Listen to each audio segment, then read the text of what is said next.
रामचरितमानस में जहाँ कहीं भी एक बार प्रसंग आया है वहाँ निश्चित रूप से गोस्वामी जी ने किसी रहस्य का उद्घाटन किया है। यहाँ फिर लिखते हैं कि राम जन्म के हेतु अनेका परम विचित्र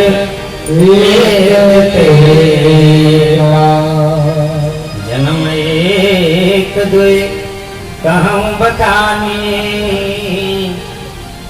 लेकिन एक बात भोलेनाथ ने बड़ी स्पष्ट कही कि सावधान सुमुख सुमति भवानी। हे भवानी, सावधान होकर कथा को श्रवण करना चाहिए। क्यों? क्योंकि लिखा होता है गेट पर रेलवे के जाओ आप तो लिखा होता है सावधानी हटी और दुर्घटना। क्योंकि भगवान की कथा ऐसी है कि जरा सी चूक हुई और कथा जो है निकल जाएगी बाहर कान से। एक चित्रकार ने दो मूर्तियां बनाई, दोनों एक सी, दोनों का वजन एक सा, दोनों पीतल की मूर्तियां, और बाजार में ले जाकर के रख दिया कि परीक्षा करिए और ले जाइए। एक मूर्ति 10,000 की है और एक मूर्ति मात्र 10 रुपए की। बड़ी भारी भीड़ लगी वहां पर, लोग परीक्षा करते हैं आखिर खासियत क्या है। जरूर इसमें कुछ न कुछ सोना लगा होगा। मूर्तिकार ने कहा नहीं, बिल्कुल एकदम पीतल की है, 100% और उतना ही वजन है, बस आपको परीक्षा करनी है और ले जाना। एक संत जी आए, क्योंकि सत्संग करने वालों के अंदर ही ये क्षमता होती है कि वो किसी भी कार्य को सिद्ध कर सकते। संत जी ने कहा मैं परीक्षा करूंगा। एक सूतली मंगाई और सूतली को बट करके और 10 रुपए की जो मूर्ति थी उसके कान में डाला। इधर से डाला, इधर से निकल गया, बोले 10 रुपए की। और दूसरी मूर्ति के कान में सूतली डालते गए, पता नहीं वो सूतली कहाँ जाके अटक गई, पता ही नहीं लग रहा। बोले ये 10,000 की। तो श्रोता भी बताया गया कि वैसे तो 14 प्रकार के श्रोता होते हैं, लेकिन 3 प्रकार के श्रोताओं का विशेष वर्णन आया। एक तो श्रोता वो होता है, पहले भी बताया जा चुका है, कि जिसने आदो पान श्रीमद् भागवत अथवा अन्य ग्रंथों का अध्ययन किया हो, वो सिर्फ अपने आनंद के लिए ही कथा श्रवण करते। ऐसे श्रोता महान होते हैं।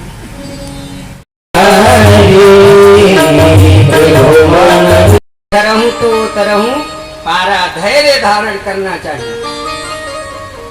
कहते हैं भगवान परीक्षा का विषय नहीं है, भगवान प्रतीक्षा का विषय है। लेकिन हम लोग क्या करते हैं? हम लोग भगवान को 1 लोटा जल चढ़ाते हैं और बदले में क्या मांगते हैं? बदले में मांगते हैं कि भगवान हमारे 9 बच्चे की शादी हो जाए, खूब सुंदर नौकरी लग जाए और 4 महला 5 महला मकान हो जाए। बताइए 1.25 रुपए में कोई कितना देगा? एक सेठानी थी, कथा में रोज जाती, तो कथा में वो लेकर के कुछ न कुछ जाया जाता है। कहते हैं 4 स्थान ऐसे हैं जहाँ कुछ न कुछ लेकर के जाना चाहिए। कहाँ? भगवान की कथा में, और मित्र के यहाँ, अपने रिश्तेदार के यहाँ और गुरु के यहाँ। खाली हाथ नहीं जाना चाहिए।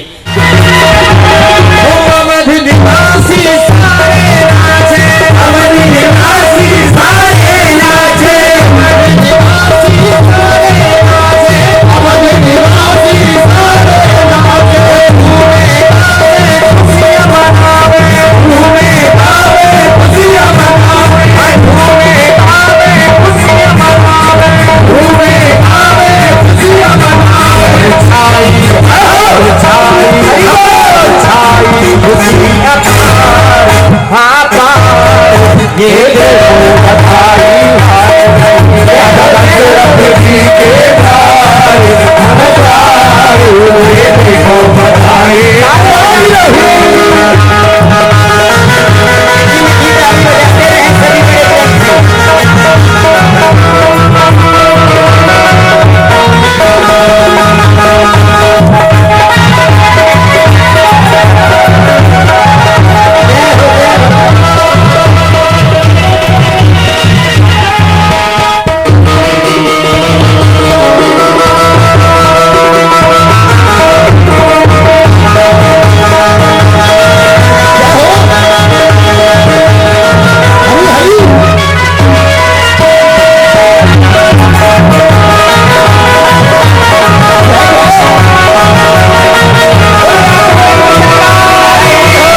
साथ ताली बजा करके सहयोग इनका करो। और आई मैं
Oh,